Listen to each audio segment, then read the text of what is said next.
Alright, so this is a Supersoil update, and I just wanted to show you what's actually going on in the soil. I actually can't wait anymore. I actually got to start getting the soil down to the greenhouse, and I got to finish mixing this stuff up because it's just taking up room in my driveway. I need to clean out my garage. Just got to get moving. I can't sit here and wait. You know, even 30 days is a long time to wait. So this is roughly, I think this is about 2 weeks maybe. This right now from shooting this video from when I mixed that soil and did that video. So this is roughly about 2 weeks, and let me just show you what's going on. So like for example, you could see some of the fuzz that's coming up over there. You see it's starting to come up here, and then like if you look over there, you can see that white mold. It looks like it's getting all across the surface of the soil. It's starting to dry out a little bit here. I probably could have wet this down a little bit, but it's all around. If you can't really see it, but you can kind of see a little bit of the peat fuzz starting to form on the top of it. Okay, here's another little fuzz ball. You can see that little fuzz ball. Try to zoom in on that. I don't know how to do this.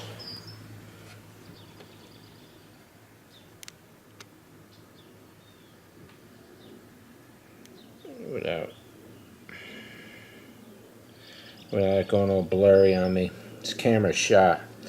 Anyway, you know, you can see like right in here there's some fuzz. If you look around, I can't see it on camera because this camera really time for a new camera, but again, you know, you can see it growing all along the surface of here. Now you really should wait until the fuzz really comes up to the surface and the whole barrel's like really fuzzy. That means it's fully inoculated at that point.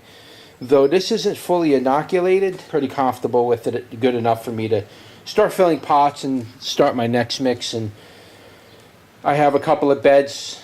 I think I'm going to use some of this mix down in the lower raised beds in my greenhouse, and I might use some of this for my wicking beds, but I think I'm going to use this in my 5-gallon containers so I could take them with me when I move.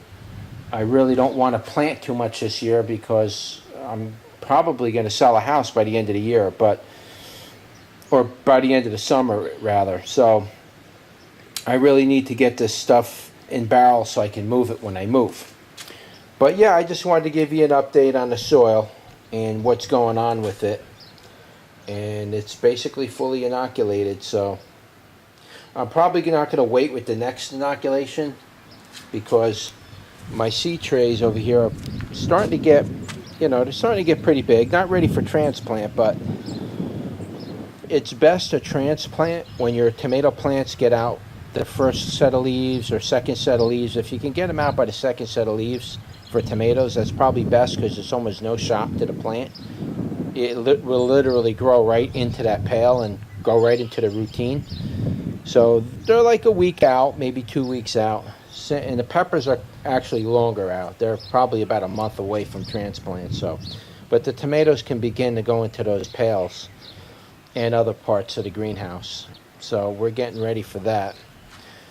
But yeah, okay, that's it. That was your Supersoil update, and I just wanted to show you the fuzz. It's not fully inoculation. I just wanted to show you what's going on with it. So, all right, like, share, subscribe, and I'll see you on the next one.